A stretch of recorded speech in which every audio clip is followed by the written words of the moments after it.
Hi, good morning. I hope you're having a great day.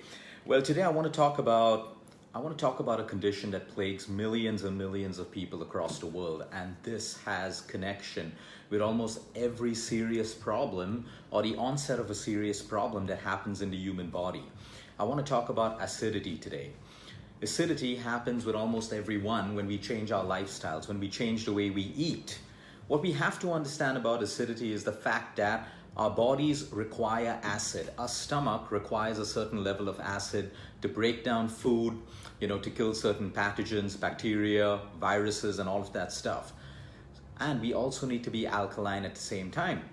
So when you look around today, some of the common symptoms that we see are acidity, bloating, flatulence, indigestion. You eat a meal, you bloat up, and then after some time that bloat completely goes down. And then flatulence is normal for all of us, but in some people it's excessive.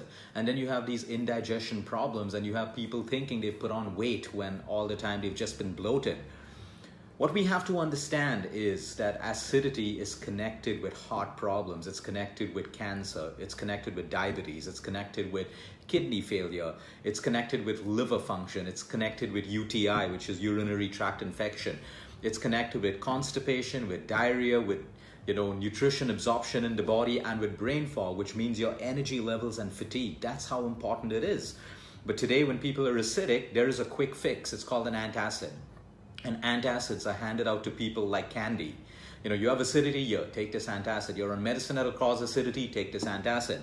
An antacid may take away your symptom. It may give you relief, but it's pushing a bigger problem more into your system. Every time we have acidity, we're ignoring a fact that something is wrong in my body. It's not usual for me to be acidic as often as I am. So let's understand the science behind acidity and what happens. Each and every one of you are built up of trillions of cells in the human body. These trillions of cells require oxygen. Now, when the body is acidic, the lower your pH level, the less oxygen reaches your cells. That's called an anaerobic environment, where less oxygen reaches your cells because your body is acidic.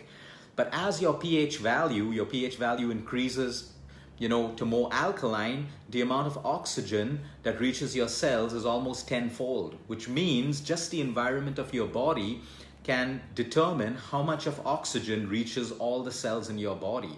And we all know oxygen is the prana. Oxygen is what keeps us alive. We can be without food, we can be without water for a couple of days, but without oxygen for not more than 3 to 4 minutes.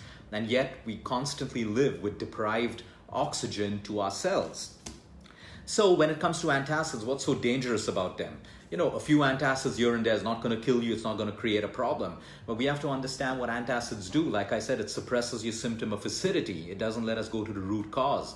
And so since some antacids contain magnesium and that makes us have diarrhea, they add aluminium to your antacids. Now that makes you constipated.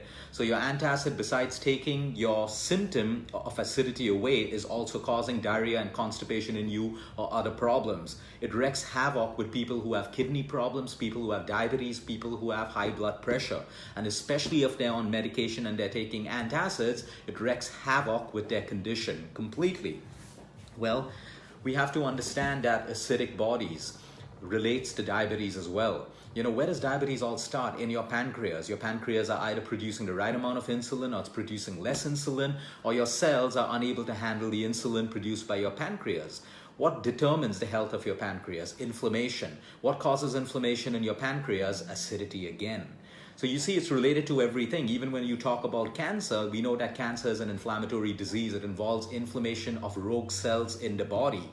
And we also know that one of the best ways to make cancer better or to prevent cancer is maintaining a body which is alkaline. Now, alkaline, this doesn't mean you go and keep your body alkaline throughout the day. It doesn't mean you sip on lemon water and alkaline foods or drinks while you're eating, because we have to understand when you're eating, your stomach acid has to have a very low pH value, which means it has to be acidic, because certain bacteria, pathogens, viruses, they get killed with a low stomach acid. Digestion of certain foods and vitamins and minerals also happen in an acidic body. But after digestion is all complete, the body has to go back to being alkaline. So let's look at some of the ways to combat acidity. And it's not always doing things to make our bodies alkaline. It's also looking at the things that make our bodies more acidic. Number one is the gap between your meals. If you keep long gaps between your meals, you will be acidic. You see, a regular vegetarian meal could take about 3 to 3.5 hours to digest. A non-vegetarian meal could take about 4 to 4.5 to even 5 hours to digest. Now what happens is, after digestion is complete, your stomach is ready for the next meal, and it will produce hydrochloric acid to begin the process whether you're eating or you're not eating.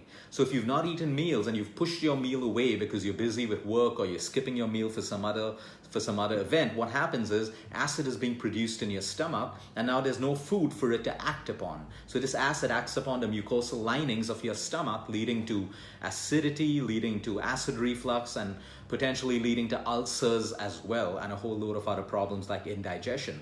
So it's so important to time your meals and make sure that you have no long gaps between your meals. This is one of the best ways to reduce acidity if that is the gap in your life.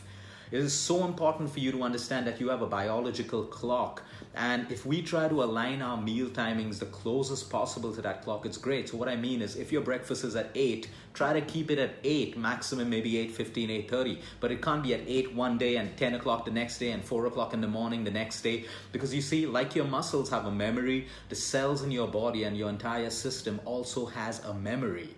So it expects nutrients and vitamins at a particular time. It expects, energy at a particular time. So just because of our schedule, our man-made schedules, it doesn't mean that our biological clock will adjust and revolve around that. So if you're severely acidic, the first thing is to look at the gaps between your meals and try to align your meal timings. The second most powerful tool when it comes to acidity, when it comes to losing weight, when it comes to bloating, flatulence, anything, is chewing your food. And I can't tell you how powerful this inexpensive lifestyle change is. Most people start to lose weight and solve most of their acidic problems only by chewing their food. But no, we think we have to eat fast because there are more important priorities in life. But you got to keep that 15 to 20 minutes when you eat, and you got to eat in silence and chew your food. There is magic that happens when you chew your food. There's a reason that we have teeth, to break down the food into smaller particles. It stays in your mouth longer. We produce saliva. It mixes with saliva that has digestive enzymes that can start to break down our fats and carbohydrates in your mouth.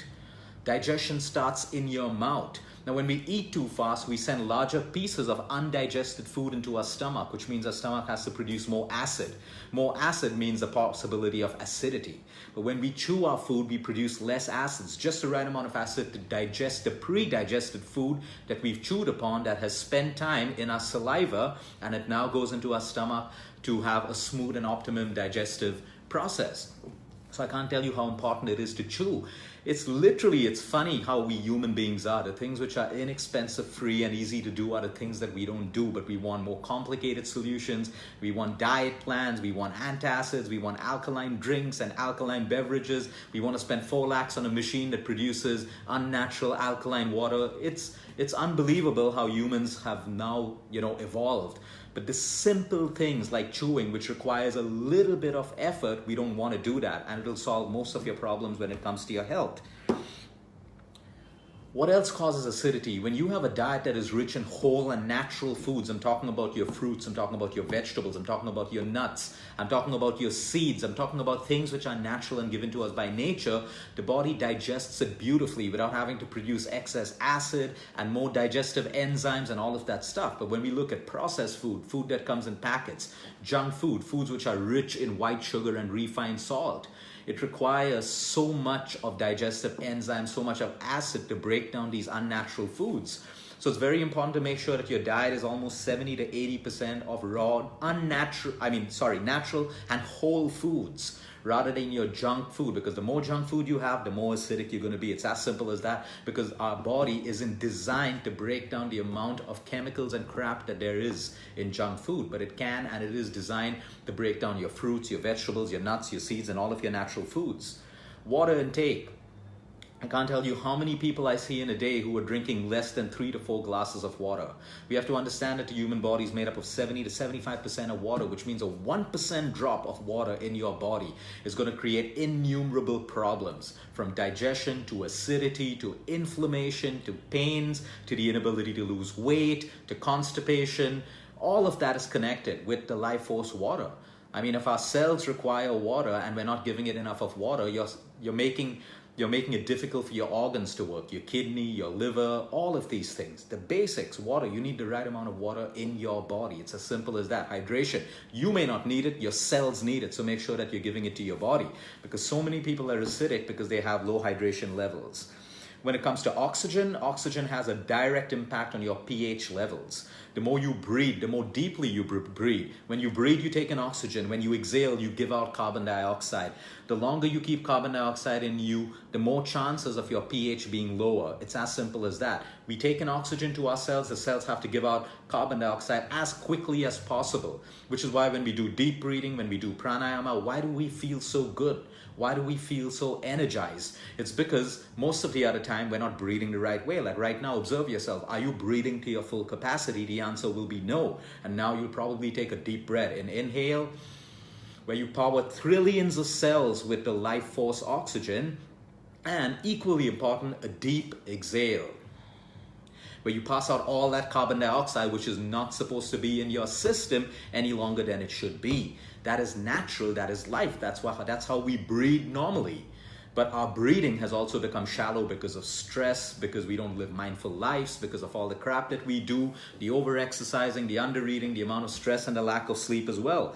So your breath plays an important role, which is why I call it vitamin O, oxygen.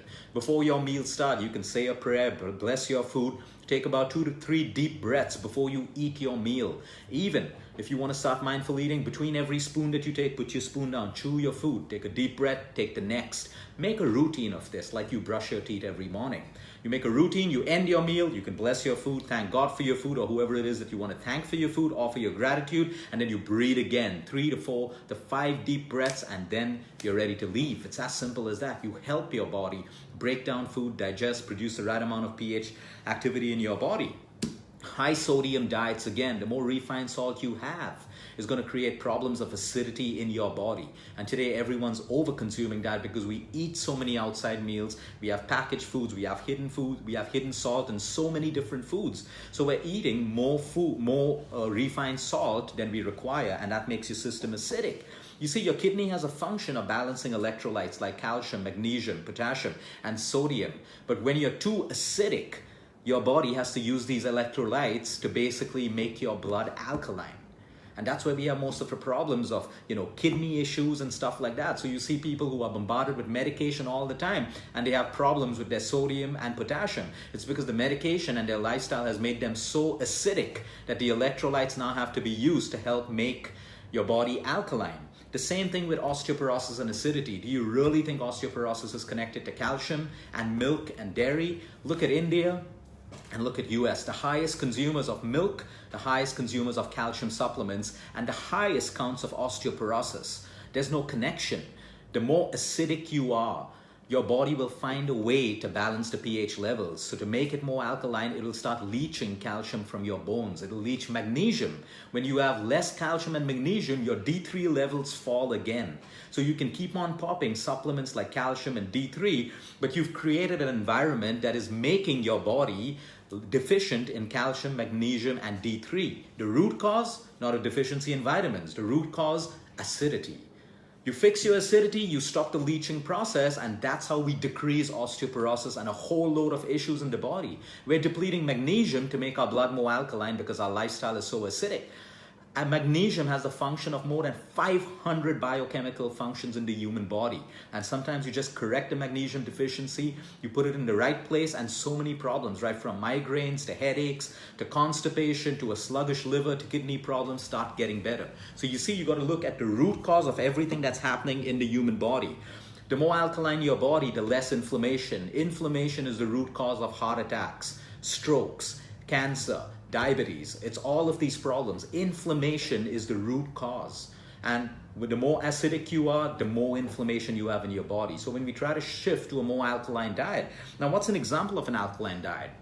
When we have a more alkaline diet, we reduce inflammation. We increase the amount of growth hormones in the body, which means repair happens better, healing happens better, the growth in our children happens better, everything. Hormonal balance happens better as well.